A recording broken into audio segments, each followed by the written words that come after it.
So hello students, welcome to Sue education. आज हम complete करेंगे इस चैप्टर को। वो वाले वीडियो में थोड़ा सा प्रॉब्लम हो गया था, इसीलिए मैं आधा ही छोड़ दिया था। कोई बात नहीं।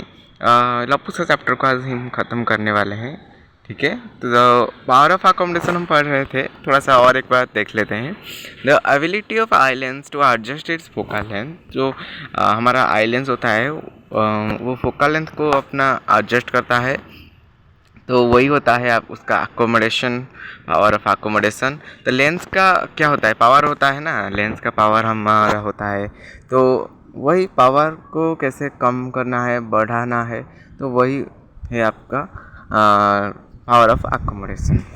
तो लेंस छोटा हो जाएगा तो फोकल लेंथ भी आपका क्या हो जाएगा, बड़ा हो जाएगा। ठीक है। तो फोकल लेंथ क्या हो जाएगा, छोटा हो जाएगा। ठीक है, तो इसको बस आपको प्रैक्टिकली आपको समझना है कि देखो, जब लेंस थोड़ा सा ऐसा मोटा हो जाएगा ना, यहाँ पर देखो, जब मोटा हो जाएगा तो देखो हमारा जो रेडियस है, सेंटर ऑफ कर्वेचर तो पास में आ जाएगा ना, तो आपका फोकल लेंथ भी छोटा हो जाएगा, पास में आ जाएगा। यस, पहले जहाँ पर था अब चेंज हो जाएगा। यस, पहले शायद यहाँ पर था। ठीक है, कितना बड़ा था, यहाँ पर छोटा हो गया। ठीक है, तो इस तरह से वो होता है। तो यहाँ पर क्या होता है, तब क्या होता है, हमें ऑब्जेक्ट दिखने लगता है। कौन सा ऑब्जेक्ट बताओ, दूर की ऑब्जेक्ट्स हमें दिखने लगता है। यस, यस, सही कहा मैंने। यस और नो बताओ। नहीं, पास वाले ऑब्जेक्ट, यहाँ पर लिखा तो है ना नियर बाय ऑब्जेक्ट। आप कंफ्यूज मत हो जाना हमेशा, क्योंकि आपको थोड़ा सा प्रैक्टिकली सोचना है फिजिक्स में। ठीक है, तो कोई बात नहीं, मैं आपको स्पीड में अभी पढ़ा रहा हूँ। ओके, स्पीड में पढ़ाऊँगा।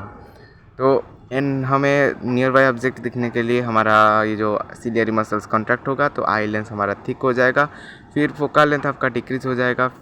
तब क्या होगा, हमें आस पास वाले ऑब्जेक्ट्स दिखने लगेंगे। और अगर हमें दूर की ऑब्जेक्ट दिखना है तो हमारा सिलेरी मसल रिलैक्स हो जाएगा, फिर हमारा आई लेंस थिन हो जाएगा, पतला हो जाएगा, बड़ा हो जाएगा, तो फोकल लेंथ हमारा इंक्रीज हो जाएगा। इसके वजह से हमें क्या होगा, दिख सकते हैं हम दूर की चीज़ें हमें दिख सकता है। ओके, नियर पॉइंट और फार पॉइंट आपको उस समय बता दिया था। चलो, defects of vision and their correction. तो हमें विजन में कुछ डिफेक्ट आता है, जैसे कि आपका मायोपिया, फेस बायोपिया छोड़ो, मायोपिया, कैटरेक्ट तो होता है, हाइपरमेट्रोपिया। ओके, इस यहाँ तक ही है आपका।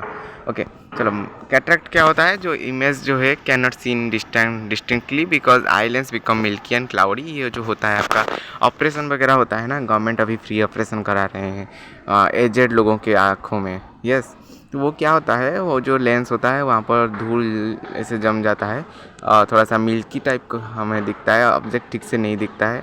ठीक है, जो भी हम देखते हैं हमें ठीक से नहीं दिखता है, क्लाउडी दिखता है हमें सब। यस, तो उसको हम कैटरेक्ट कहते हैं, और उसके लिए ऑपरेशन वगैरह होता है। It can cause complete and partial loss of vision. Okay, एक कंप्लीट लॉस ऑफ विजन भी हो सकता है अगर इसका ट्रीटमेंट नहीं किया गया। ठीक है, this can be corrected bye surgery. Okay okay, yes, ये वाला चीज़ है, मैं आपको बता रहा था, सर्जरी करके हमारा ऑपरेशन वगैरह करके ये ठीक किया जाता है। ओके, चलो, मायोपिया क्या होता है, अब तो अभी आप पढ़े होंगे 8th क्लास में या फिर शायद 7th क्लास में, पता है मुझे तो याद नहीं, पढ़े होंगे ना ये मायोपिया क्या होता है। यस, बहुत इजी सा चीज़ है। देखो, मायोपिया क्या होता है, नियर साइटेडनेस, मतलब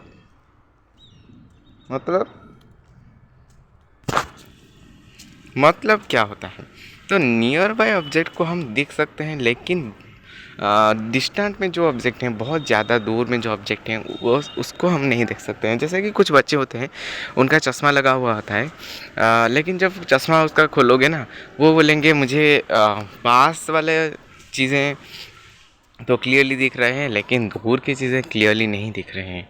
तो उसको कौन सा आई इफेक्ट है? उसको मायोपिया है। ठीक है, पूछ लेना अपने भाई बहन या फिर अपना आपका खुद ही का ही किसका होगा। ठीक है, तो देख लेना। हाँ, वो होता है नियर साइटेडनेस।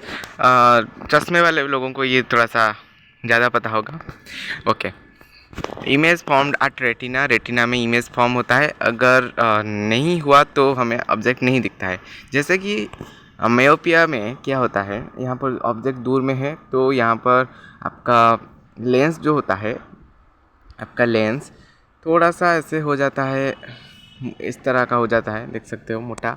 ओके, इसके वजह से हमारा फोकल लेंथ जो है डिक्रीज़ हो जाता है। फोकल लेंथ डिक्रीज़ होगा तो हमें दूर की चीज़ें दिखेगा कि नहीं? नहीं दिखेगा। दूर की चीज़ें हमें नहीं दिखेगा तो यहाँ पर क्या हो जाता है, थोड़ा सा उनका डिफेक्ट आ जाता है आई में, कुछ लोगों के। ठीक है, तो वहाँ पर क्या होता है, उनका आई लेंस से थिक होकर रह जाता है। ठीक है, उसका पावर ऑफ अकोमोडेशन ज़्यादा अच्छी तरह से नहीं हो पाता है। वो जो लेंस है सीधा नहीं हो जाता है, नहीं हो पाता है, मतलब वैसे थिन नहीं होता है, वैसे मोटा की मोटा रह जाता है। तो पास वाले ऑब्जेक्ट सब दिखते हैं लेकिन दूर के ऑब्जेक्ट क्लियरली नहीं दिखते हैं, क्लियरली नहीं दिखते हैं। ओके ओके, तो ये होता है आपका मायोपिया। तो नहीं दिखते हैं, कैसे नहीं दिखते हैं, ये चीज़ आपको थोड़ा सा समझना है। देखो, दूर से जो रेज़ हैं, अगर देखो, अगर फोकल लेंथ छोटा हो गया तो यहाँ पर दूर से जो रेज़ आते रहे होते हैं पैरेलल की तरह हमें दिखते हैं। यस, दिखते हैं ना, तो वो पैरेलल की तरह दिखते हैं, पैरेलल रेज़ की तरह। तो वो क्या करेगा, फोकस में जाकर वो सब ऐसे कोइंसाइड हो जाएंगे, मिलेंगे, वहाँ पर जाकर मिलेंगे। अगर फोकस लेंस के पास में आ जाएगा ना, लेंस के पास फोकस आ जाएगा, यहाँ पर देखो ये है आपका फोकस, तो यहाँ पर हो सब लाइट आकर यहाँ पर गिरेंगे। ये सर नो, यस।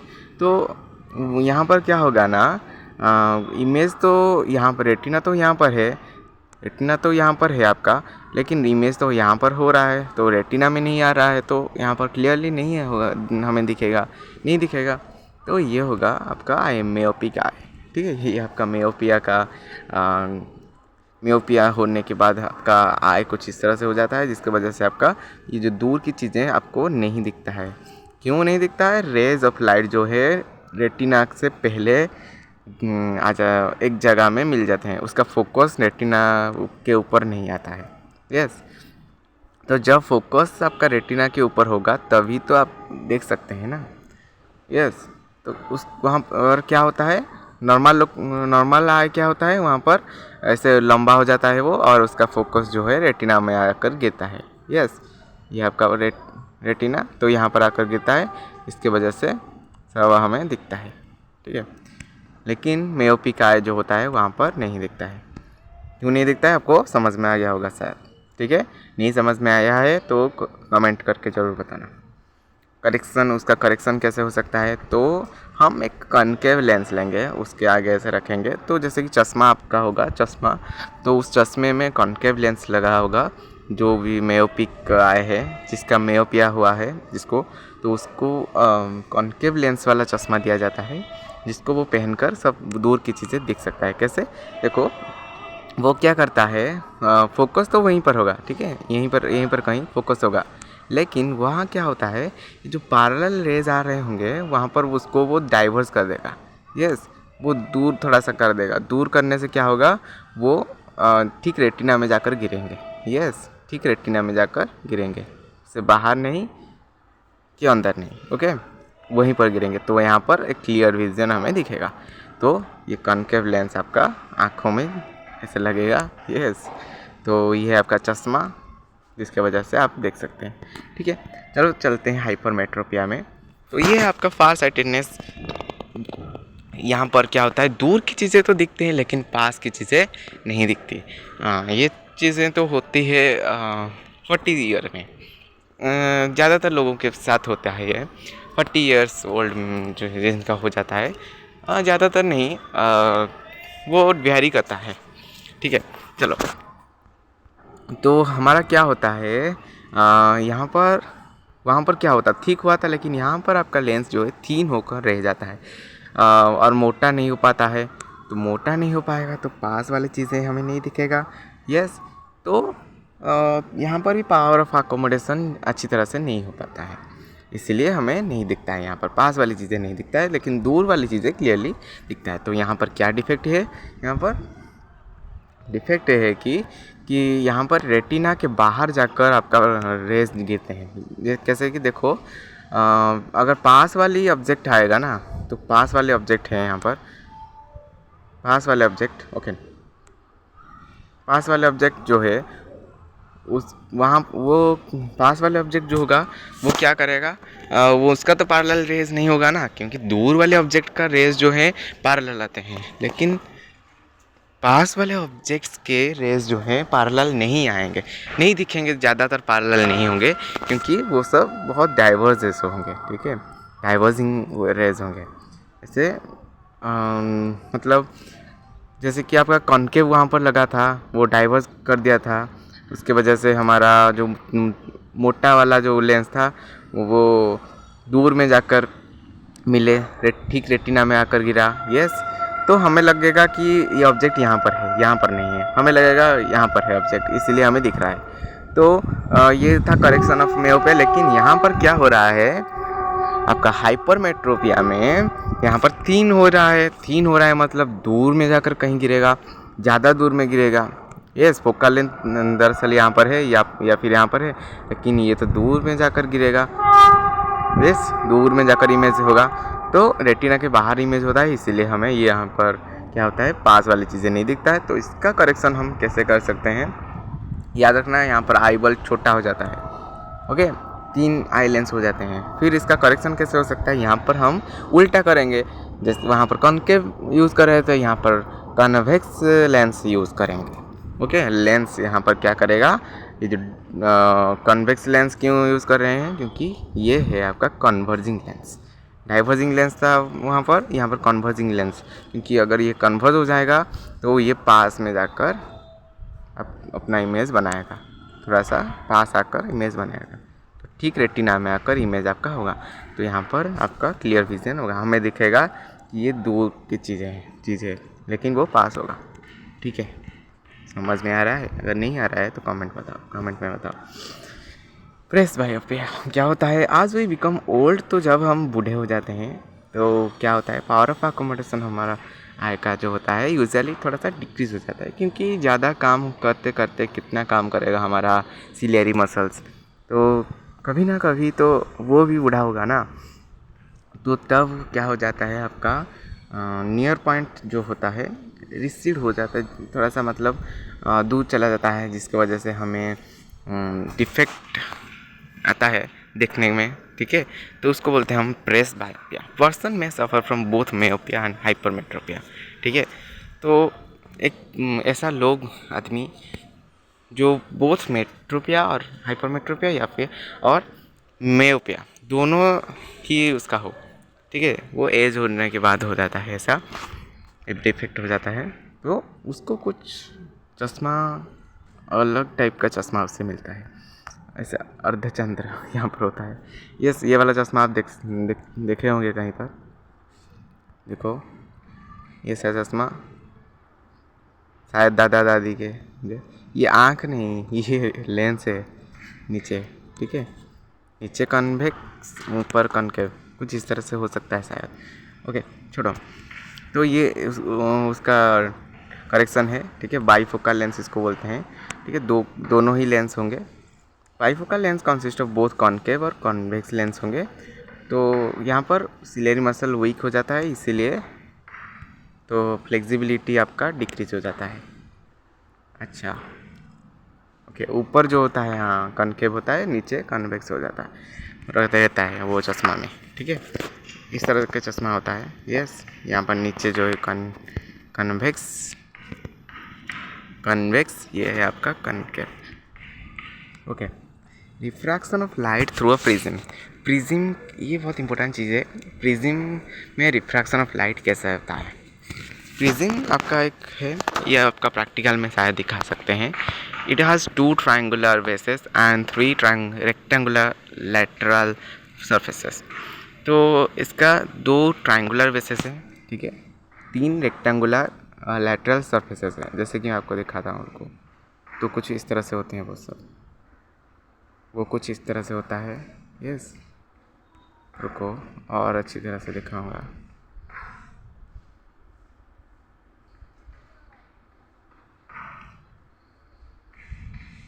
ओके, कुछ इस तरह से। ये क्लियरली नहीं आ रहा है,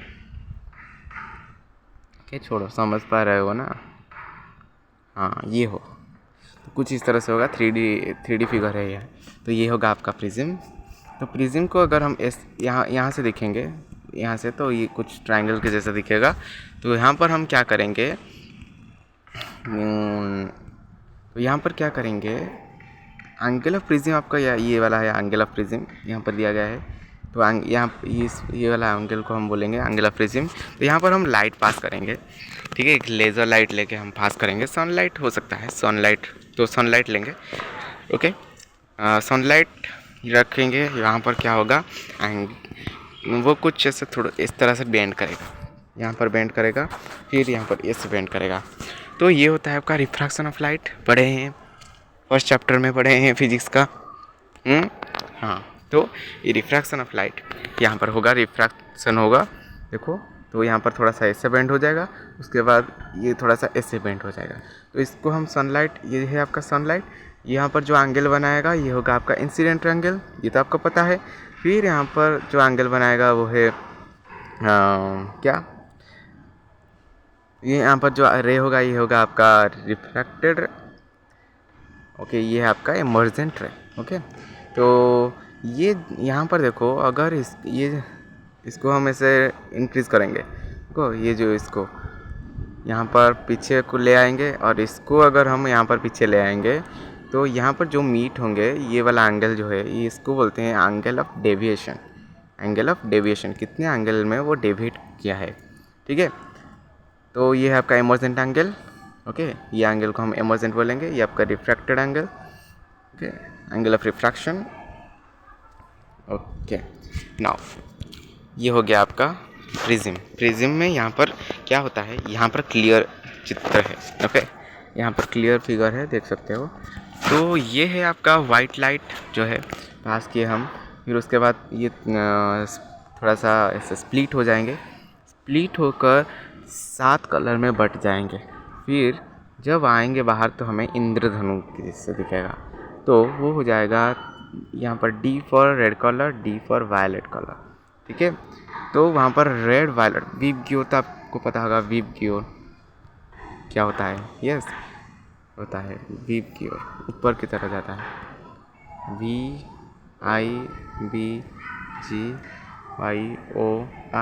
तो पहले होता है रेड, उसके बाद वायलेट। तो रेड जो होता है फर्स्ट होता है, फिर वायलेट आता है।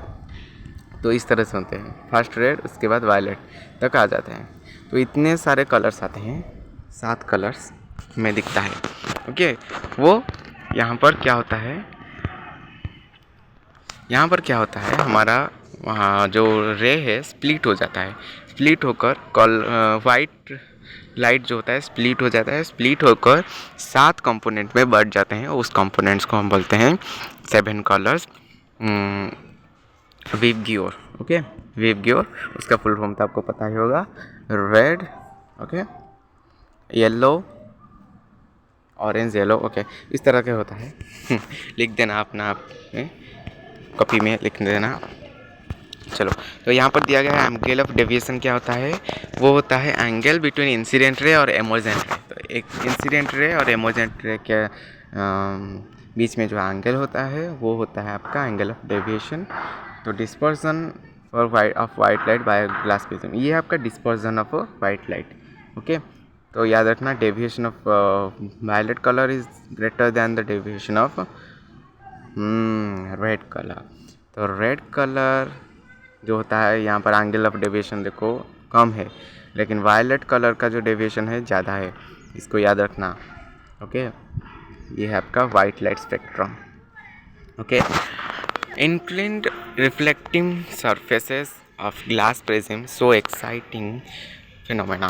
तो ये जो रिफ्रैक्टिंग सरफेसेस हैं ग्लास प्रिज्म का, इंक्लिनेट रिफ्रैक्टिंग सरफेसेस, तो ये कुछ एक्साइटिंग फिनोमेना दिखा रहा है। तो यहाँ पर वाइट लाइट जो है स्प्लिट कर रहा है बैंड ऑफ कलर्स में, ठीक है, जो कि आपका विवग्योर, तो violet, indigo, blue, green, yellow, orange and red. Okay, तो इसको हम स्पेक्ट्रम बोलते हैं। What is spectrum? The band of colored components of light beam, that is called spectrum. The splitting of light into its component color is called dispersion. तो इसको हम बोलते हैं dispersion. Okay. The different component color of light bends at different angle with respect to incident angle. The red light bends at least while violet bends most. तो red ऊपर होता है ना, रेड ऊपर होता है तो वो थोड़ा सा कम बेंड होगा आपका वायलेट के तुलना में, ठीक है। वायलेट थोड़ा सा ज़्यादा बैंड होगा। ओके, तो इसको लेकर एक बहुत अच्छी चीज़ है। तो Isaac Newton he was the first who obtained spectrum of sunlight by using glass prism. तो वो पहला आदमी थे जो कि स्पेक्ट्रम ऑफ लाइट को यहाँ इसको दर्शाए थे, पाए थे, ठीक है, ग्लास प्रिज्म को यूज़ करके। He tried to split the spectrum of white light more by using another similar prism. तो वो सोच रहे थे तो और एक प्रिज्म लेंगे तो उस वहाँ पर ज़्यादा से ज़्यादा स्पेक्ट्रम आ सकता है, स्प्लिट हो सकता है लाइट। तो वहाँ पर वो कुछ अलग सा चीज़ हुआ। वो क्या हुआ कि जो स्प्लिटेड लाइट आए थे, जो लाइट स्प्लिट होकर आए थे, वहाँ पर और एक प्रिज्म रख देने से, उल्टा रखने से क्या हुआ, वो फिर से एक वाइट लाइट में कन्वर्ट हो गए, फिर से एक वाइट लाइट में कन्वर्ट हो गए, ठीक है। तो इसको समझना बहुत आसान चीज़ है, आपको थोड़ा सा रॉकेट साइंस जैसा लगेगा लेकिन बहुत आसान चीज़ है। तो he repeated the experiment using second prism on inverted position में रखे with respect to the first prism के साथ वो इन्वर्टेड पोजीशन के साथ रखे और allowed all colors of spectrum to pass through second prism. He found white light emerges on the other side of second prism. तो यहाँ पर वो क्या करना चाहते थे, वो चाहते थे वाइट लाइट जब स्प्लिट हुआ 7 कलर में, वो सोच रहे थे कि और भी स्प्लिट होगा, लेकिन यहाँ पर क्या हुआ, और स्प्लिट नहीं हुआ। वही स्प्लिटेड लाइट सभी को और एक प्रिज्म में ऐसे उल्टा करके डालने से वो क्या हुआ, एक फिर से वही वाइट लाइट में कन्वर्ट हो गया, ठीक है। तो he concluded that sun is made up of 7 visible color vibgyor। तो वो यहाँ पर एक अच्छी चीज़ जाने कि सन का जो 7 विजिबल कलर है वो है विबग्योर। सिर्फ 7 विजिबल कलर है और कुछ विजिबल कलर्स नहीं है, ठीक है। विजिबल यहाँ पर यूज़ हो रहा है, ओके, याद रखना। Rainbow, it is the spectrum of light sunlight in nature. It is formed due to dispersion of sunlight by tiny water droplets present in atmosphere। ये आपको समझ में आ रहा है? रेनबो इसको देख के आपको रेनबो का याद आ रहा होगा। यस, तो रेनबो क्या होता है, ये एक स्पेक्ट्रम ऑफ सनलाइट है, सनलाइट का ये स्पेक्ट्रम है जो कि नेचुरली होता है, ठीक है। जब डिस्पर्जन ऑफ लाइट होता है कहाँ पर, वाटर ड्रॉपलेट में, टाइनी वाटर ड्रॉपलेट में डिस्पर्जन ऑफ सनलाइट होता है, वहाँ पर भी डिस्पर्जन ऑफ लाइट होता है एटमॉस्फेयर में। जब वाटर ड्रॉपलेट्स आपका एटमॉस्फेयर में प्रेजेंट हो गए, बारिश के बाद होता है ना, तो बारिश के बाद एटमॉस्फेयर में आपका लाइट होता है। तो यहाँ पर आपका एक बहुत इंटरेस्टिंग चीज़ आ गया, जो कि आपका वाटर ड्रॉपलेट जो है प्रिज्म की तरह काम कर रहा है। यस, वाटर ड्रॉपलेट गोल की जैसा होता है ना, तो गोल ऐसे ले लेते हैं, वाटर ड्रॉपलेट एक गोल, ठीक है, ये एक वाटर ड्रॉपलेट है, ठीक है। वहाँ पर क्या होगा क्या नहीं वो हम देखेंगे। तो यहाँ पर क्या होता है, वाटर ड्रॉप जो होता है वो रिफ्रैक्ट पहले करता है, वहाँ उसमें जब लाइट पहले गिरता है तो वो रिफ्रैक्ट पहले करता है, फिर डिस्पर्स होता है द इंसिडेंट्स ऑन लाइट, ठीक है, फिर रिफ्लेक्ट होता है इंटरनल रिफ्लेक्शन हम बोलते हैं, फाइनली वो रिफ्रैक्ट होकर बाहर आ जाता है, ठीक है। तो वहाँ पर क्या होता है, हमें दिखता है आपका इंद्रधनु। Yes, when it emerges out of the water droplet, ठीक है। तो एक रेनबो जो है हमेशा कहाँ पर फॉर्मेशन होगा, यहाँ पर आपका सन है, यस आपका सन है,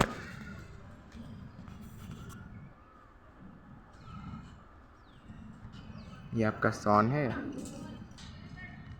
तो यहाँ पर आपका लाइट आएगा, क्या क्या होगा हम देखेंगे। मान लो इसको हम माइक्रोस्कोप से ही बड़ा चीज़ में देख रहे हैं, तो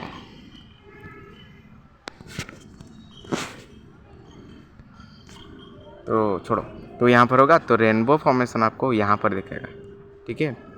तो विबग्योर आपका यहाँ पर आएंगे, ठीक है, रेनबो फॉर्मेशन यहाँ पर दिखेगा। तो अपोजिट साइड ऑफ सनलाइट, सन जहाँ पर है उसके अपोजिट साइड में हमें रेनबो दिखेगा। तो कैसे दिखेगा हम अभी देखते हैं। तो वहाँ पर पहले जो उसका वहाँ पर क्या होगा, रिफ्रैक्शन होगा, फिर डिस्पर्जन होगा। यस, डिस्पर्जन मतलब वो लाइट का जो है कंपोनेंट में बढ़ जाना, एक लाइट जो है कंपोनेंट में बढ़ जाएगा। फिर क्या होगा, आपका इंटरनल रिफ्रैक्शन होगा, रिफ्लेक्शन, इंटरनल रिफ्लेक्शन, यहाँ पर कुछ इंटरनल रिफ्लेक्शन वाली चीज़ है, वो भी हम देखेंगे। फिर होगा आपका रिफ्रैक्शन, बाहर आकर गिरेगा जो कि हमें रेनबो दिखेगा, ठीक है। रेनबो हमें इस तरह से दिखता है ना, तो वो कैसे फॉर्म होता है वो हम अभी देखेंगे, बहुत इंटरेस्टिंग चीज़ है। ओके, तो due dispersion and internal reflection of light different colour reaches our observers. तो जैसे कि आपका डिस्पर्जन होगा और इंटरनल रिफ्लेक्शन होगा तो ज़्यादा से ज़्यादा कलर हमारे आई में दिखेगा, हमें दिखेगा कि बहुत ज़्यादा कलर है, डिफरेंट कलर हमारे आँखें में आएंगे, आकर गिरेंगे। तो red colour appear on the top, तो रेड कलर जो है ऊपर दिखेगा। फिर आपका जो होगा लास्ट में होगा आपका वायलेट, यस, तो रेड आगे होगा फिर वायलेट होगा, ठीक है। क्योंकि विबग्योर ऐसे लिखते हैं, विबग्योर, YOR, ऊपर है आपका रेड, फिर आपका orange, yellow, green, blue, indigo and violet. Violet सबसे नीचे क्योंकि वो थोड़ा सा ज़्यादा बेंड हो जाता है, ठीक है। और रेड यहाँ तक बेंड होता है, तो ये होता है आपका विबग्योर, ठीक है। समझ में आ रहा है कि नहीं। Red colour appear on the top, ये तो हो गया, छोड़ो। यहाँ पर आके आपका रेनबो फॉर्मेशन कैसे होता है देखो। पहले जो है आपका सनलाइट ऐसे आ रहा था, यहाँ पर रोक टोक हुआ, इसके साथ थोड़ा सा वो बेंड हो गया, तो थोड़ा सा ऐसे बेंड हो जाएगा ना, तो बेंड होगा तो वहाँ पर डिस्पर्जन भी हो गया, क्योंकि ये प्रिज्म की तरह काम कर रहा है, थोड़ा सा डिस्पर्जन भी हो गया, मतलब थोड़ा सा लाइट जो है कुछ कंपोनेंट में बट गया, ठीक है। फिर क्या हुआ, वहाँ पर इंटरनल रिफ्लेक्शन हुआ। यहाँ पर आप बताओ, आप बोलोगे अभी कि यहाँ पर रिफ्रैक्शन क्यों नहीं हुआ, यहाँ पर तो बाहर आ सकता था, बाहर क्यों नहीं आया, बताओ बाहर क्यों नहीं आया, क्यों नहीं आया बाहर। अरे भाई, इंटरनल रिफ्लेक्शन क्या होता है मैं आपको समझाता हूँ। देखो, हम ग्लास स्लैब लेते थे, हम रिफ्रैक्शन पढ़ने के लिए ग्लास स्लैब लेते थे, यस। तो एक लाइट आता है, नॉर्मल की तरफ बेंड हो जाता है, यस, अच्छी तरह से करता हूँ। तो एक ग्लास स्लैब लेंगे, तो एक लाइट आता है, नॉर्मल की तरफ थोड़ा सा बेंड हो जाता है, फिर वो नॉर्मल से आगे चला जाता है, ये सब होता है। लेकिन इंटरनल रिफ्लेक्शन तब होता है, यहाँ पर थोड़ा सा ज़्यादा एंगल किया था, ठीक है। अब ऐसा समय आएगा तो यहाँ पर अगर हम ऐसे करेंगे तो यहाँ पर लाइट आएगा, ठीक है। तो यहाँ पर और भी बेंड होगा, और भी बेंड होगा, और भी बेंड होगा। तो ऐसे ऐसे जब लाइट कुछ इस ऐसे समय आएगा तो ऐसे लाइट करोगे तो वो ऐसे रिफ्लेक्ट कर जाएगा, ठीक है, ऐसे रिफ्लेक्ट कर जाएगा और वो अंदर नहीं जा पाएगा। तो ऐसा एक समय आता है, ठीक है। तो ऐसे एंगल कम होते होते होते होते होते वो रिफ्लेक्ट कर जाएगा, ठीक है। जितना एंगल कम होगा वो रिफ्लेक्ट कर जाएगा। तो यहाँ पर आपको समझने में थोड़ा सा तकलीफ हो रहा है, ये गलत चीज़ है। देखो, तो ये आपका है, आपका बेंड हो जाएगा, यस, ऐसा हो जाएगा। अगर मैं ऐसा करूँगा तो और बेंड हो जाएगा, तो कुछ इस तरह से बेंड होगा। तो यहाँ पर आगे चला जाकर एक ऐसा समय आएगा कि ऐसा बेंड होगा, फिर ऐसा वो इंटरनल रिफ्लेक्शन करेगा। तो समझ पा रहे होंगे आप, ठीक है। तो यहाँ पर वही चीज़ हुआ है। तो एक ऐसा समय है यहाँ पर कि वहाँ पर रिफ्रैक्शन के बदले रिफ्लेक्शन हो रहा है, ठीक है, बेंड हो रहा है। यहाँ पर इतना बेंड हो गया है कि यहाँ पर रिफ्लेक्शन हो रहा है, इंटरनल रिफ्लेक्शन हो जाएगा। फिर उसके बाद क्या होगा, आपका बाहर आकर रिफ्रैक्शन होकर फिर रिफ्रैक्शन होगा, आपका वहाँ पर डिस्पर्सन हो। ये आपको शायद समझ में नहीं आ रहा होगा, तो इसके ऊपर मैं एक अच्छी तरह से एक एनिमेटेड वीडियो लाऊंगा, या फिर प्रियांशु सर को बोलूँगा, वो अच्छे एनिमेटर हैं, ठीक है, मैं नहीं हूँ, तो उनको मैं शायद बोलूँगा, या फिर मैं खुद ले आऊँगा, ठीक है, एक अच्छी एनिमेटेड वीडियो इसके ऊपर, स्पेशल इसी टॉपिक के ऊपर। ओके, ठीक है, तो अगर आपका डिमांड होगा तो ओके, कोई चिंता की बात नहीं।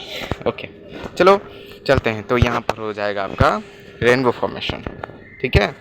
तो ए में क्या हो रहा है, रिफ्रैक्शन हो रहा है और डिस्पर्जन हो रहा है, और बी पॉइंट में क्या हो रहा है, इंटरनल रिफ्लेक्शन हो रहा है। यहाँ पर गलत लिखा है, रिफ्लेक्शन हो रहा है, रिफ्रैक्शन, इंटरनल रिफ्लेक्शन, ठीक है। फिर यहाँ पर हो रहा है आपका रिफ्रैक्शन और डिस्पर्शन, फिर से हो गया, तो हमें वो दिखता है।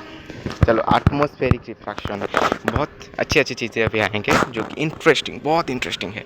तो अपैरेंट स्टार पोजीशन क्या होता है, इट इज़, तो हमें जो स्टार दिखते हैं ना, जो भी स्टार दिखते हैं वो अपैरेंट, उसका अपैरेंट पोजीशन जो हमें दिखता है वो नहीं होता है।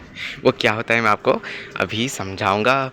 It is due to atmospheric refraction of star light. तो अपैरेंट पोजीशन जहाँ पर स्टार होता है वहाँ पर हमें नहीं दिखता है, उससे थोड़ा सा बताऊंगा कहाँ दिखता है, ठीक है।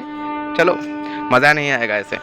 चलो, the temperature and density of different layer of atmosphere keeps varying, hence we have different medium.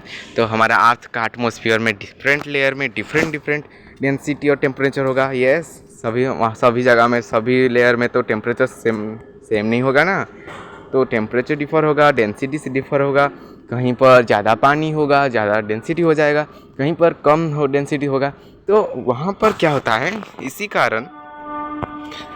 कारण ये जो डेंसिटी और टेम्परेचर जब वैरी करते हैं, तो इसी कारण क्या होता है, हमारा अर्थ का सरफेस में, एटमॉस्फेयर में डिफरेंट मीडियम होता है। यस, एक मीडियम नहीं होता, और एक मीडियम से दूसरे मीडियम को अगर लाइट जाएगा तो बेंड होगा ना, बताओ। अगर एक मीडियम से, जैसे हम ग्लास स्लैब ले रहे थे, एक मीडियम से लाइट दूसरे मीडियम के जाता है तो वैसे बेंड हो जाता है ना, तो ऐसा ही हमारा अर्थ में भी होता है, अर्थ का एटमॉस्फेयर में ऐसा होता है, ठीक है। तो उसको थोड़ा सा इमेजिन करो, ठीक है। Distance star act as point of source of light. तो स्टार हमारा जो होता है point of source of light होता है, ठीक है।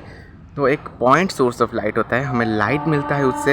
यस, और when the star light enter the atmosphere it undergoes refraction. तो जब मीडियम डिफरेंस आएगा तो वहाँ पर क्या होगा, रिफ्लेक्शन या रिफ्रैक्शन, रिफ्रैक्शन ऑफ कोर्स मेरी जान, ऑफ कोर्स रिफ्रैक्शन होगा। तो यहाँ पर मीडियम डिफरेंस हो रहा है तो रिफ्रैक्शन होगा यहाँ पर, ठीक है। लाइट जो है बेंड हो जाएगा, ठीक है। तो कुछ इस तरह से देख सकते हैं, ठीक है। ये आपका अर्थ है, ये आपका अर्थ, यहाँ पर एक बॉय खड़ा है, और ये पर स्टार यहाँ पर एक्चुअल है, लेकिन हमें दिख रहा है यहाँ पर है। यस, यहाँ पर अच्छी तरह से ड्राइंग नहीं किया गया है, क्या गलती है मैं आपको बताऊँगा, रुको। तो डिस्टेंट स्टार क्या होते हैं, हम उसे कैसे देखते हैं, स्टार लाइट जो है जब अर्थ के एटमॉस्फेयर में एंटर करता है तो थोड़ा सा बेंड हो जाता है, रिफ्रैक्शन होता है कंटिन्यूसली, ओके। एक जगह में बेंड नहीं होगा, ज़्यादा से ज़्यादा बेंड होगा। तो due to changing refractive index from rare to denser it bends towards normal. तो नॉर्मल की तरफ बेंड हो जाता है, ऐसे आता है, नॉर्मल की तरफ बेंड हो जाता है। यस, जैसे कि आपका यहाँ से कंपेयर करो, देखो ग्लास स्लैब में जैसे हो रहा था, तो नॉर्मल की तरफ बेंड हो जाता था, ठीक है। इसको छोड़ो, ओके। तो यहाँ पर देखो, ये कहाँ कैसा था, सीधा नॉर्मल था, फिर यहाँ पर नॉर्मल की तरफ बेंड हो गया। यस, तो यहाँ पर भी वही हो रहा है एटमॉस्फेयर में, ठीक है। जब स्टार आता है, स्टार का लाइट आता है, बेंड हो जाता है। फिर due to this apparent position of star is different from actual position, star appear higher than its actual position. तो उससे ऊंचा दिखता है, यहाँ पर होना चाहिए था। हाँ, कोई बात नहीं, एक ही चीज़ है ठीक है। तो स्टार एक्चुअली कहाँ पर है, यहाँ पर है, लेकिन दिख कहाँ रहा है हमें, यहाँ पर हमें दिखेगा कि यहाँ पर है, लेकिन यहाँ पर है, लेकिन यहाँ पर स्टार होगा, ठीक है। समझ में आ गया, क्योंकि यहाँ पर रिफ्रैक्शन हो रहा है, ठीक है। तो ये वाला चीज़ आप फर्स्ट चैप्टर में पढ़े होंगे। तो रिफ्रैक्शन के कारण हमें जो चीज़ जहाँ पर है वहाँ पर नहीं दिखता है। यस, ट्विंकलिंग ऑफ स्टार क्यों हो रहा है, स्टार हमें ऐसे चमकते हुए क्यों दिख रहे हैं, लेकिन स्टार ऐसे ट्विंकलिंग, हम स्टार का शेप तो कुछ इस तरह से नहीं होता है ना, हम हमारे हिसाब से हम करे हैं, लेकिन स्टार का जो शेप होता है वो तो अलग से शेप्स होते हैं। तो ये स्टार का शेप नहीं होता है, जबकि वो ऐसे ट्विंकलिंग करता है, इस तरह से दिखता है, तो इसलिए हमें लगता है कि स्टार है। ठीक है, तो ट्विंकलिंग ऑफ स्टार क्या होता है, it is also due to the atmospheric refraction. तो ट्विंकलिंग ऑफ स्टार भी हमारा एटमॉस्फेरिक रिफ्रैक्शन के कारण ही हो रहा है। तो डिस्टेंट स्टार जो हैं, point of source of light बार बार लिखा है ये चीज़। तो आज the beam of star light जो है डेविएट करता है इसके पाथ से, ठीक है, ज़्यादा से ज़्यादा डेविएशन हो रहा है, मतलब बेंड हो रहा है। ठीक है, तो अपारेंट पोजीशन स्टार चेंज होता है। यस, तो फिजिकल कंडीशन ऑफ अर्थ के एटमॉस्फेयर के हिसाब से तो ये स्टेशनरी नहीं होगा ना। यस, स्टेशनरी एक जैसा लाइट तो नहीं आएगा ना, तो चेंज होता रहेगा। तो यहाँ पर हम ये कह सकते हैं कि जो अमाउंट ऑफ लाइट हमारे आँखों में घुसता है, ठीक है, वो बार बार ऐसे फ्लक्चुएट, ठीक है, कभी कभी फ्लक्चुएट करता है। फ्लक्चुएट मतलब कभी ब्राइट लाइट आएगा, हमारा आँखें हैं ये, ओके रुको, हमारा आँखें हैं ये, तो यहाँ पर कभी कभी, ठीक है, यहाँ पर कभी कभी ब्राइट लाइट्स आ जाएंगे, तो कभी कभी फेंट लाइट आ जाएंगे, तो ऐसे वो बहुत वैरी करता है। तो इसीलिए हमें क्या होता है, वो स्टार जो है ट्विंकलिंग करता हुआ दिखता है। तो स्टार यहाँ पर है, तो वो क्या कर रहा है, उसका जो रिफ्रैक्शन हो रहा है तो कुछ सही तरह से नहीं होता है। ठीक है, रिफ्रैक्शन थोड़ा सा बहुत वैरी करता है, तो इसीलिए वो स्टेशनरी नहीं दिखता है। ठीक है, इसीलिए हमारा आई में जो अमाउंट ऑफ लाइट घुसते हैं वो फ्लक्चुएट करते हैं, कभी ज़्यादा ब्राइटर लाइट घुसते हैं तो कभी थोड़ा सा कम लाइट घुसते हैं। ठीक है, फेंट लाइट, ठीक है, तो इसी वजह से हमारा स्टार जो है ऐसे चमकता हुआ दिखता है। तो ये आपका एग्ज़ाम में लिख देना। ओके, अभी चलो नेक्स्ट चैप्टर के ख़त्म होने का टाइम आ चुका है। अभी देखो, एक क्वेश्चन है आपका, why planet do not twinkle. अगर स्टार ट्विंकलिंग कर रहा है तो प्लैनेट भी चमकना चाहिए, क्योंकि वो भी है बाहर। यस, वो हमारा सरफेस में दिखना चाहिए। लेकिन यहाँ पर क्या हो रहा है, प्लैनेट जो है अर्थ के क्लोज में है, थोड़ा सा पास में है। यस, तो वो ऐसे एक्सटेंडेड सोर्स ऑफ लाइट के जैसे दिख सकता है, लेकिन collection of large number of pointed size source of light जो कि है, यस, दिख सकता है। इसीलिए, ठीक है, इसीलिए total amount of light entering our eyes from all individual point source will not nullify the twinkling effect. तो यहाँ पर ट्विंकलिंग इफेक्ट थोड़ा सा कम हो जाएगा। वहाँ पर फ्लक्चुएट कर रहा था, यहाँ पर ज़्यादा से ज़्यादा फ्लक्चुएट नहीं करेगा। वो चीज़ आपको बस अच्छी तरह से आपको इमेजिन करना है। ठीक है, तो वहाँ पर ज़्यादा फ्लक्चुएट कर रहा था, यहाँ पर ज़्यादा फ्लक्चुएट नहीं करेगा। यस, सिंपल सी बात है। एडवांस सनराइज अनटिल सनसेट, ये एक बहुत अच्छी चीज़ है। ओके, बहुत मज़ा आएगा ये वाला चीज़ आप जब पढ़ोगे, देखो बहुत मज़ेदार चीज़ है। तो 2 मिनट का बात है ये। 2 मिनट का बात मतलब 2 मिनट का बात क्या है 2 मिनट का बात मतलब जब आप सुबह उठोगे, कोई तो जल्दी नहीं उठता होगा। अगर जल्दी कभी उठ दिया करोगे, वो तो सपने में उठोगे, शायद सपने में ही उठ रहे होगे। तो अगर सपनों में जाकर आप छत में जाकर देखोगे या फिर बाहर जाकर देखोगे कि सनराइज़ हो रहा है, ठीक है, जब आपको दिखेगा कि सनराइज़ हुआ, यस, तब आपको ऐसा सोचना चाहिए कि सन अभी राइज़ नहीं हुआ है क्यों नहीं हुआ है? सन एक्चुअली वहाँ पर नहीं होता है जहाँ पर आप देख रहे हो अभी। ठीक है, तो वहाँ पर अभी नहीं है वो। जब सन यहाँ पर होता है, लेकिन हमें दिखता है यहाँ पर। तो आप देखो, आप यहाँ पर खड़े हो, हॉरिजॉन किसे कहते हैं? जब आप सीधा देखोगे तो वही आपका जहाँ से नीचे आपको नहीं दिखेगा। एक ऐसा पॉइंट है जिसके नीचे से आपको नहीं दिखेगा। यस, यहाँ पर खड़े हो तो इसके नीचे से नहीं दिखेगा आपको कहाँ, उसके नीचे क्या क्या है। यस, अगर दिखता तो बहुत अच्छी चीज़ है, दिखता तो हम तो यूनिवर्स को देख सकते थे टोटल सोलर सिस्टम को हम देख सकते थे अच्छी तरह से, नीचे क्या है ऊपर का क्या है। अरे नहीं हो सकता, ठीक है। एक हॉरिजन पॉइंट होता है जहाँ से नीचे हमें नहीं दिख सकता। यस, तो नीचे नहीं दिख सकता है तो वो वाला जो लाइन है उसको हम हॉरिजन बोलते हैं। तो हॉरिजन के नीचे होता है आपका सन, ठीक है। जब यहाँ पर होता है आपका सन लेकिन हमें दिखता है यहाँ पर, यस क्योंकि एटमॉस्फेयर यहाँ पर रिफ्रैक्शन हो रहा है, यहाँ पर लाइट आ रहा है और बेंड कर रहा है तो हमें दिखता है यहाँ पर। यस, सिंपल सी चीज़ है। लाइट आया यहाँ पर हमारे आँखों में गिरा, हमें दिखा कि सन यहाँ पर है, ठीक है। तो ये 2 मिनट का बात है। तो ये कौन सा बात है, 2 मिनट का बात है। तो 2 मिनट के बाद, सॉरी 2 मिनट से पहले हमें दिखता है कि सन राइज हुआ। तो 2 मिनट से पहले हमें लगता है कि सनराइज़ हुआ, लेकिन वहाँ पर सनराइज़ नहीं हुआ होगा। 2 मिनट के बाद सनराइज़ हुआ होगा, लेकिन हमें दिखता है कि सनराइज़ हो चुका है, लेकिन सन यहाँ पर होगा, हमें दिखेगा यहाँ पर है, ठीक है। 2 मिनट अर्लियर होगा इसलिए। ओके, फिर क्या होगा, आप जब सनसेट होगा तो सेम टू सेम सनसेट जब होगा, तो सनसेट जब होगा यहाँ पर सन यहाँ पर होगा, ठीक है। सन यहाँ पर होगा तो हमें दिखेगा यहाँ पर, सॉरी सन यहाँ पर होगा, ठीक है। सनसेट हो चुका होगा तो डिले सनसेट होता है, तो हमें यहाँ पर दिखेगा,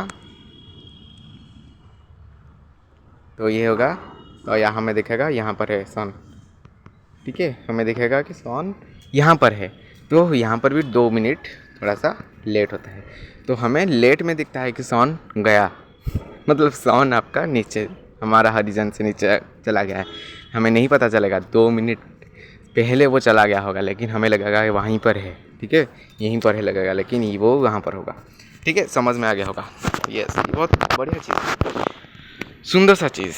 okay, apparent factoring of sun's disc at sunset and sunrise is due to atmospheric refraction. तो एटमॉस्फेरिक रिफ्रैक्शन के वजह से हमारा ये सब चीज़ हो रहा है, ठीक है। तो स्कैटरिंग ऑफ लाइट दिखेंगे, ये लास्ट पार्ट है आपका, ठीक है। ये आपका लास्ट पार्ट है, ठीक है। फिर आपका एक्सरसाइज क्वेश्चन और एक वीडियो में करेंगे, ठीक है, या फिर देखेंगे क्या होता है। तो स्कैटरिंग ऑफ लाइट देखते हैं, Tyndall effect. When a beam of light strikes the minute particle of Earth's atmosphere, suspended particles of dust and molecule of air, the path of beam become visible. तो Tyndall effect क्या होता है, यहाँ पर particle छोटे छोटे particles होते हैं चारों तरफ, यस, ऐसे छोटे छोटे चारों तरफ होते हैं। आप जहाँ पर बैठ कर अभी पढ़ रहे हैं वहाँ पर भी पार्टिकल्स हैं, ठीक है, छोटे छोटे पार्टिकल्स हैं। तो वहाँ पर टिंडल इफेक्ट क्या हो रहा है, जब बीम ऑफ लाइट स्ट्राइक करता है वो छोटे छोटे पार्टिकल्स हैं जो अर्थ के एटमॉस्फेयर में प्रेजेंट होते हैं, सस्पेंडेड पार्टिकल्स ऑफ डस्ट, ठीक है, या फिर molecules of air. The path of beam जो होता है हमें दिखता है कुछ इस तरह से। तो हम जंगल में जाते हैं, वो होता है टिंडल इफेक्ट दिखता है ना, ऐसे लाइट आ रहा होता है, ऐसे ऐसे आ रहा होता है, टिंडल इफेक्ट होता है। मतलब पेड़ के बीच में से हमें दिखता है लाइट। यस, बहुत सारे पेड़ होते हैं, उनके बीच में से लाइट ऐसे आकर हमारा आँखों में डायरेक्ट गिरता है, तो हमें दिखता है वो एक अच्छी तरह से सुंदर सा नज़ारा दिखता है, वो होता है आपका टिंडल इफेक्ट। यस, तो वही चीज़ हो रहा है। The phenomenon of scattering of light by colloidal particle gives rise to Tyndall effect. तो कॉलोइडल पार्टिकल जो हैं उनके द्वारा जो स्कैटरिंग ऑफ लाइट होता है वो होता है आपका Tyndall effect. Okay, understood. Okay, it can be observed when light passes through a canopy of A dense forest. अभी बताया, फॉरेस्ट में जाओगे तो बहुत सारे पेड़ होंगे, उनके बीच में से जो लाइट आ रहा होगा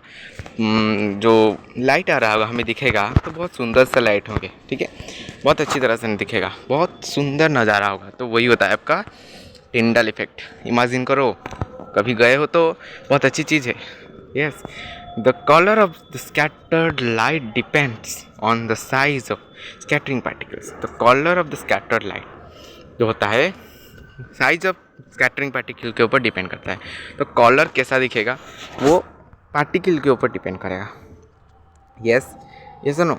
ओके, वेरी फाइन पार्टिकल तो जब वेरी फाइन पार्टिकल होगा वहाँ पर हमें ब्लू कलर मेनली स्कैटर होगा, ठीक है, विथ शॉर्ट वेवलेंथ।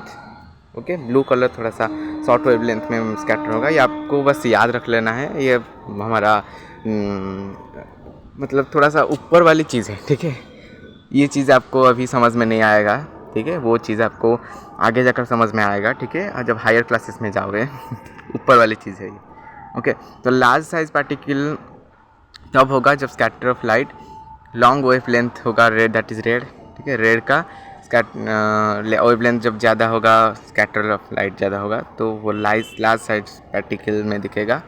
जब वेरी लार्ज इनफ होगा तो स्काई अपीयर वाइट, तो स्काई हमें वाइट कलर का दिखेगा, ठीक है। Why colour appear white, white क्यों दिख रहा है? तो साइज ऑफ वाटर ड्रॉपलेट जो होता है वेरी लार्ज हो जाता है। तब क्या होता है, scattered all the wavelengths of light almost equally, तो जितने भी वेवलेंथ ऑफ लाइट होगा उस वो इक्वल हो जाएगा। तो वेवलेंथ जो होगा सबका इक्वल हो जाएगा, स्कैटर्ड वेवलेंथ, ठीक है, इसलिए हमें वाइट दिखेगा। देखो वाइट लाइट मतलब वहाँ पर वाइट लाइट में सभी कलर का लाइट कंपोनेंट है, यस, एक ही लाइट में इंक्लूड है। तो जब आप देखोगे, देखो एक चीज़ आपको समझा रहा हूँ, एक लेंगे हम गोल सा चीज़, ठीक है, इसमें ऐसे बनाते हैं ना, खेल खेलते हैं हम बचपन में, या फिर टीवी में देखे होंगे, ऐसे खेल खेला जाता है, यस। तो डिफरेंट कलर का होता है, यहाँ पर ये कलर होता है, यहाँ पर ये वाला कलर होता है, यहाँ पर ये वाला कलर होता है, तो डिफरेंट कलर्स होते हैं, यस, डिफरेंट कलर्स होते हैं। तो जब इनको ऐसे घुमाया जाता है, ठीक है, तो ये जब घूमता है ज़ोर ज़ोर से घूमता है, तो हमें कैसे दिखता है, रुको, तो हमें कैसा दिखता है, ऐसा दिखता है, यस, ऐसे वाइट कलर दिखता है। और कुछ लाइट्स और कुछ कलर दिखता है नहीं, कुछ कलर नहीं दिखता है, ठीक है, लेकिन यहाँ पर कलर से भरती है, डिफरेंट कलर होंगे, लेकिन हमें वाइट दिखेगा, वाइट, सिर्फ वाइट दिखेगा, यस, ठीक है, समझ में आ गया। तो वही होता है, जब सबका वेवलेंथ समान हो जाएगा तो हमें वाइट लाइट दिखेगा। तो why colour of sky is blue colour sky क्यों है, ये बहुत बढ़िया चीज़ है, ठीक है। तो मॉलिक्यूल्स ऑफ एयर जो होता है and other fine particles in the atmosphere have deep size smaller than the wavelength of visible light. Visible light का जो वेवलेंथ है उससे छोटा होता है आपका फाइन पार्टिकल्स जो कि एयर में प्रेजेंट है, एटमॉस्फेयर में प्रेजेंट है, ठीक है, वो तो उससे छोटा होता है।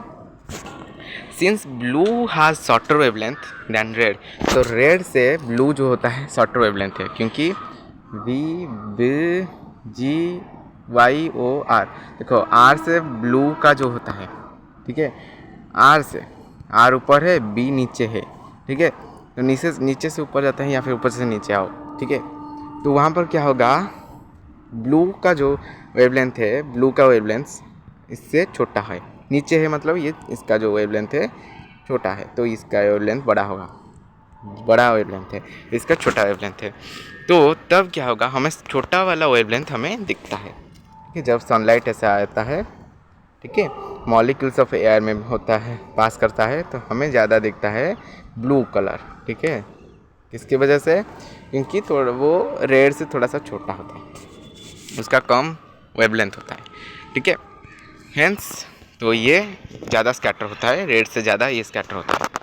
ओके, अकॉर्डिंग टू रेल है स्कैटरिंग ऑफ लाइट, छोड़ो ये सब आपके चीज़ नहीं है, ये सब नहीं देना चाहिए, ठीक है, आपके दिमाग जितना हो पाएगा उतना ही चाहिए, क्या कर सकते हैं। तो ये आपको समझना है कि scattering of light 1/4 that is wavelength. Okay, the scattering of light decreases with increase in wavelength, जब वेवलेंथ इंक्रीज करेगा तो स्कैटरिंग ऑफ लाइट डिक्रीज करेगा। ये चीज़ आपको बस याद रखना है और कुछ नहीं, ये चीज़ बहुत इंपॉर्टेंट है, तो ये वाला चीज़ को आपको याद रखना है और कुछ भी नहीं, ठीक है, एग्ज़ाम के लिए आपका ये वाला चीज़ ही बहुत इंपॉर्टेंट है, इसको याद रखना। जब वेवलेंथ बढ़ेगा तब स्कैटरिंग ऑफ लाइट कम हो जाएगा, तो कम वाला कम वाला जो स्कैटरिंग ऑब्जेक्ट होंगे, कम वाला स्कैटरिंग लाइट होंगे वो हमें दिखेंगे। यस, तो इसीलिए हमें स्काई ब्लू दिखता है। If there is no atmospheres, atmosphere okay, अगर हमारा में एटमोसफियर नहीं होगा तो हमें स्कैटरिंग ऑफ लाइट कैसा होगा तो देखेंगे। There will be no scattering, yes, sky will appear dark. Yes, जब एटमॉस्फेयर नहीं होगा तो डस्ट पार्टिकल्स नहीं होंगे और या फिर एयर के मॉलिक्यूल्स नहीं होंगे, पार्टिकल्स नहीं होंगे, तो नहीं होंगे तो वहाँ पर स्कैटरिंग ऑफ लाइट नहीं होगा। स्कैटरिंग ऑफ लाइट नहीं होगा तो हमें स्काई जो है डार्क दिखेगा, बिल्कुल डार्क, पूरा डार्क दिखेगा। यस, जब लाइट ही नहीं आएगा हमें दिखेगा नहीं कि कौन सा लाइट दिख रहा है, तो हमें तो डार्क ही दिखेगा क्योंकि बाहर सब डार्क है। Yes, colour of the sun of sunrise and sunset. Yes, sun का कलर हमें रेड क्यों दिखता है? जब सनराइज होता है, सनसेट होता है, तब रेड क्यों दिखता है? सनसेट होता है तो तब हमें रेड दिखता है। While sunset and sunrise the colour of sun and its surrounding appear red. Yes, क्यों दिखता है? During sunset and sunrise sun जो होता है हॉरिजन के पास होता है। यस, हॉरिजन के पास होता है। देयरफॉर सनलाइट जो है उसको ट्रैवल करने के लिए बहुत ज़्यादा डिस्टेंस लगता है ट्रैवल करने के लिए एटमॉस्फेयर में, ठीक है। तो इसीलिए हमारा जो ब्लू लाइट है वो थोड़ा सा शॉर्टर वेवलेंथ है, तो वो स्कैटर थोड़ा सा दूर जाकर स्कैटर होता है, ठीक है। ओके, वो थोड़ा सा दूर जाकर स्कैटर होता है, इसीलिए इमेजिन करो ये वाला थोड़ा सा इमेजिन वाली चीज़ है, ठीक है। फिर वहाँ क्या होता है, लाइट ऑफ लॉन्गर वेवलेंथ जो होता है वो हमें आँखों में दिखता है, ठीक है। छोटा वेवलेंथ वाला वो थोड़ा सा दूर हो जाता है, बड़ा वेवलेंथ वाला हमें दिखता है वहाँ पर। तो रेड है आपका बड़ा वेवलेंथ, रेड का ही वेवलेंथ बड़ा है, तो इसीलिए हमें रेड कलर दिखता है। ओके, तो इसीलिए हमारा सन जो है रेड दिखता है। कभी जब सनराइज होता है, सनसेट होता है, हॉरिजन के पास होता है, इसीलिए ज़्यादा से ज़्यादा डिस्टेंस कवर करना होता है। ओके, वहाँ पर हमें ज़्यादा स्कैटर्ड वाला लाइट, ज़्यादा से ज़्यादा वेवलेंथ वाला लाइट दिखेगा, तो कम स्कैटर होगा। Yes, okay. Now why the danger signal और sign are made of red?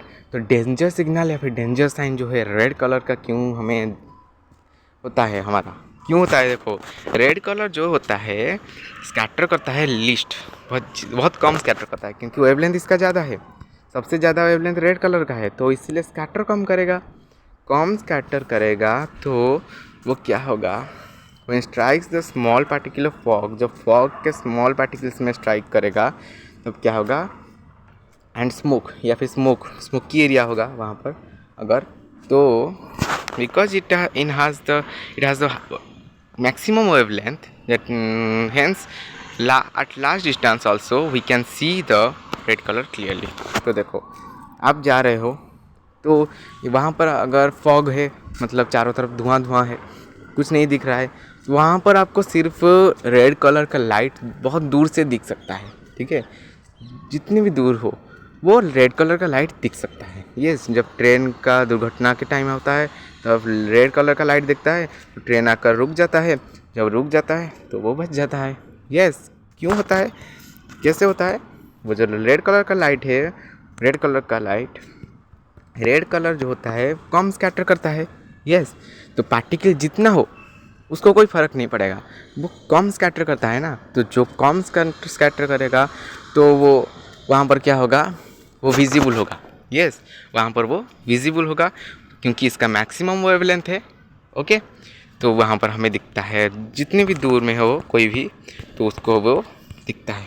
Yes, वो रेड कलर का लाइट उसके आँखों में गिरता है तो वो डेंजर है, आगे वो जान जाता है। तो at noon sun appear white, तो जब 12 बज जाता है, यस, दिन के 12, तो नून के टाइम पर सन वाइट कलर का क्यों दिखता है? यस, बताओ। At noon the sun is overhead, तो हमारा ठीक ऊपर आपका सन होगा आफ्टरनून में। यस, ठीक ऊपर होगा। यस, तो ये थोड़ा सा शॉर्टर डिस्टेंस ट्रैवल करेगा इसके मुकाबले। देखो, ये शॉर्टर डिस्टेंस है ना, इसके मुकाबले। तो यहाँ पर क्या होगा, सन जो है वाइट दिखेगा, ठीक है, क्योंकि यहाँ पर कम डिस्टेंस ट्रैवल कर रहा है, तो only little of blue and violet colours are scattered. तो थोड़ा सा ब्लू और वायलेट कलर का जो है स्कैटर करेगा, इसीलिए हमें वाइट दिखेगा, थोड़ा सा वाइट कलर का दिखेगा, इमेजिन करो बस, ठीक है। तो ब्लू कलर का हमें ब्लू थोड़ा सा कम स्कैटर करेगा, ठीक है। Okay, now light travel less distance in atmosphere, इसीलिए आफ्टरनून में हमें वाइट कलर का दिख रहा है। ओके, आई होप समझ में आ गया होगा, नहीं समझ में आया तो कमेंट में बताना, आपको ट्राई करूँगा और एक वीडियो में आपको समझाऊँगा, ठीक है। तो आपका चैप्टर हो गया है ख़त्म। Tata, bye bye and see you, thank you very much.